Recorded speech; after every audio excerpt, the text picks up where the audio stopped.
Bonsoir tout le monde, nous voilà de nouveau avec une vidéo qui présente le verbe d'action comme leçon de grammaire. Commençons d'abord par la définition.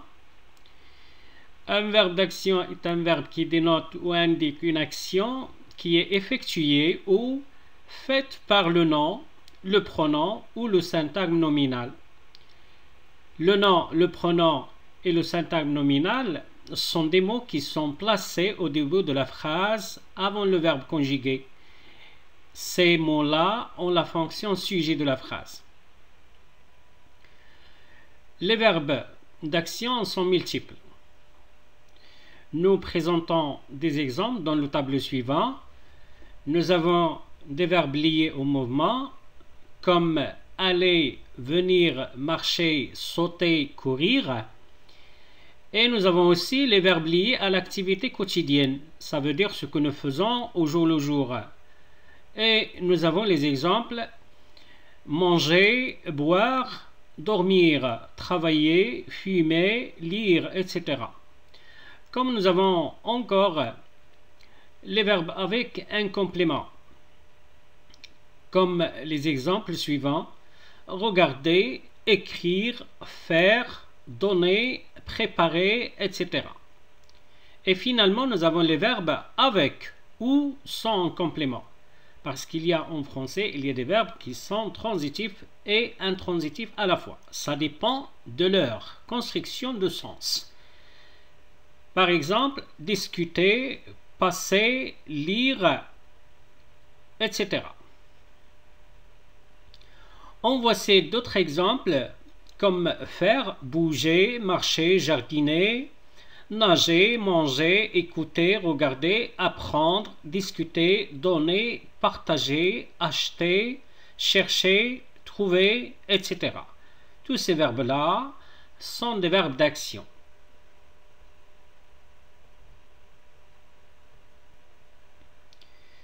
Comment reconnaître le verbe d'action?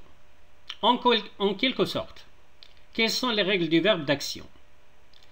Les règles du verbe d'action sont les suivantes. D'abord, les verbes d'action doivent être utilisés pour indiquer toute action effectuée dans le présent, le passé ou le futur. Par exemple, le verbe faire. Dans la phrase « Je fais un cours », et alors, le verbe faire est utilisé dans le présent. Et on peut dire aussi, dans le cas du passé, j'ai déjà fait un cours. Et alors le verbe faire peut s'utiliser dans le passé. Comme on peut dire aussi, demain je ferai un cours. Et voilà, comme vous voyez, le verbe faire est utilisé pour indiquer le futur de l'action. Les verbes d'action ne doivent pas être confondus avec les verbes de liaison et d'aide et doivent être utilisés uniquement pour montrer l'action. Dans une phrase, il y a un verbe d'action qui porte le sens. Seul ce verbe qui est d'action. Ça veut dire, si je dis par exemple, je peux travailler seul, et alors, le verbe pouvoir n'est pas un verbe d'action. C'est un verbe semi-auxiliaire ou bien un verbe modal qui commande un autre verbe.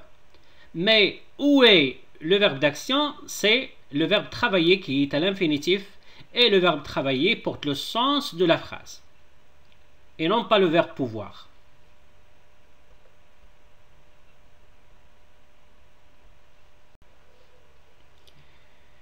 Il est à remarquer que le verbe d'action est très fréquent dans la langue parlée et écrite en français.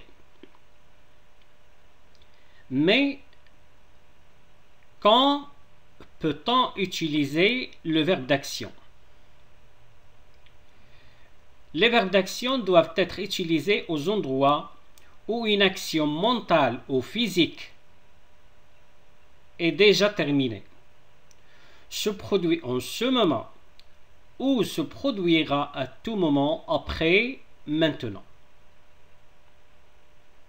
La seule condition qui indique qu'il s'agit d'un verbe d'action dans une phrase, dans une expression, dans une situation de communication est qu'il est utilisé seul dans la phrase pour indiquer un fait ou bien un événement, soit au niveau mental ou au niveau physique.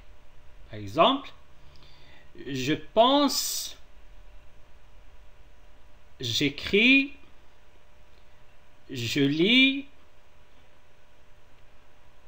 je rêve, j'imagine. Et alors, sont des exemples qui indiquent la mentalité. Et il y a aussi des verbes qui renvoient à ce qui est physique, à ce qui est corporel.